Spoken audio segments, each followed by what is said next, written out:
সাথে একমত কিনা জানি না, আমি দীপ্ত কণ্ঠে ঘোষণা করতে পারি এই দুঃশাসনের মধ্যে সর্বপ্রথম যেই বৈষম্য হয়েছে এবং বাংলাদেশ স্বাধীন হওয়ার পিছনে সবচেয়ে বড় কারণ যেগুলো, তার মধ্যে অন্যতম কারণ হলো পিলখানার হত্যাযজ্ঞ। এখনো বাংলার মাটিতে কান ডাকলে শোনা যায় পিলখানার হত্যার সেই আহাজারি, সেই কান্নার আওয়াজ এখনো কানের মধ্যে শোনা আওয়াজ আসে। দ্বিতীয়ত, শাপলা চত্বরের কাহিনী আমরা সকলেই জানি। শাপলা চত্বরে নির্মমভাবে রাতের অন্ধকারে ওলামায়ে কেরামকে যেভাবে হত্যা করা হয়েছে, এই সূত্র ধরেই বাংলাদেশ স্বাধীন হয়েছে। আপনারা কি বলেন? অতএব ওলামায়ে কেরামের যে ভূমিকা বাংলাদেশের মধ্যে অনস্বীকার্য। আমরা অনেকেই বলি আমার তিন দিকে ভারত, আমার সবসময় ভয় রাখতেই হবে। আমি আশ্বাস দিয়ে বলতে চাই, আপনারা দেখেছেন 6 জন সমন্বয়ক ছাত্র তাদের আন্দোলনে সারা বাংলাদেশ যেভাবে গর্জে উঠেছে। পার্শ্ববর্তী যত বড় শক্তিশালী হোক না কেন, আমাদের কিছুই করতে পারে না। পারছে? পারবেও না ইনশাআল্লাহ। নাসরুল মিনাল্লাহি ওয়া ফাতহুন। যে সমস্ত ভাইদের হাতে ফেস্টুন দেওয়া হয়েছে, আপনারা ফেস্টুন গুলো উঁচু করে রাখুন। এই পর্যায়ে বক্তব্য নিয়ে আসছে মাওলানা মাহমুদুল হাসান। মাওলানা মাহমুদুল হাসান। السلام عليكم ورحمة الله وبركاته. نحمده ونصلي على رسوله الكريم. أما بعد فأعوذ بالله من الشيطان الرجيم. بسم الله الرحمن الرحيم. وقل جاء الحق وزهق الباطل إن الباطل كان زهوقا. সম্মানিত উপস্থিতি, বৈষম্য বিরোধী ছাত্র আন্দোলনের শহীদ ও আহতদের মাগফিরাত কামনা এবং নৈরাজ্য বিরোধী লোকদের বিরুদ্ধে আজকে বাংলাদেশ খেলাফত মজলিস সিঙ্গার থানা শাখার উদ্যোগে আয়োজিত আজকের এই পথ সভায় উপস্থিত আছেন আমাদের সিঙ্গার জেলার সিঙ্গার থানার বিশিষ্ট আলেমে দ্বীন, আমাদের সকলের রাহবার হযরত আল্লামা হযরত মাওলানা দ্বীন মুহাম্মদ সাহেব দামাত বরকাতুহুম পীর সাহেব জাকির। আরো উপস্থিত আছেন আমাদের সিঙ্গার ও মানিকগঞ্জের বিশিষ্ট উলামায়ে কেরামগণ। আজকের আমাদের পথ সভা সমাবেশে প্রধান অতিথি, বিশেষ অতিথি সহ অনেক উলামায়ে কেরামগণ আগমন করবেন। তার মধ্যে থেকে আমাকে আলোচনা করা যাওয়ার জন্য সকলকে আন্তরিক শুভেচ্ছা অভিনন্দন।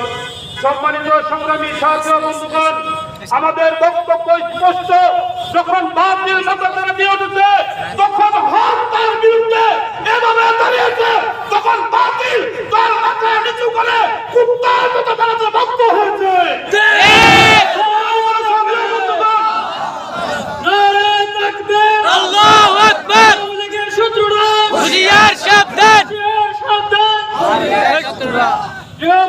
আমরা দেখতে পাচ্ছি আমাদের মাঝে একটি মিছিল এসে উপস্থিত হয়েছে। আমরা বাংলাদেশ খেলাফত মজলিসের পক্ষ থেকে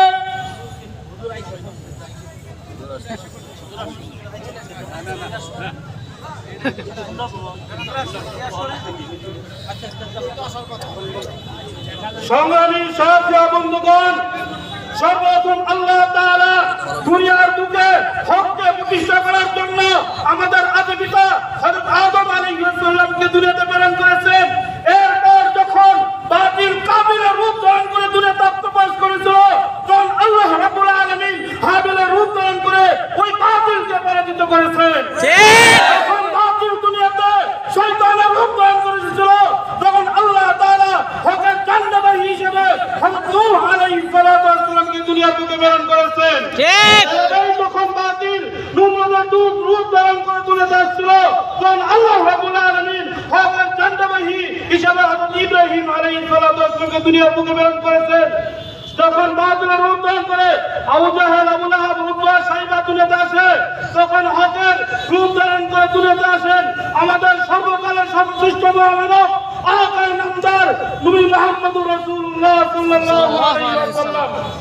এভাবে যখন বাতিল যুগে যুগে যে রূপ ধারণ করে আসছে, তার বিরুদ্ধে হক হিসেবে আসছে এবং তাদেরকে পরাজিত করেছে।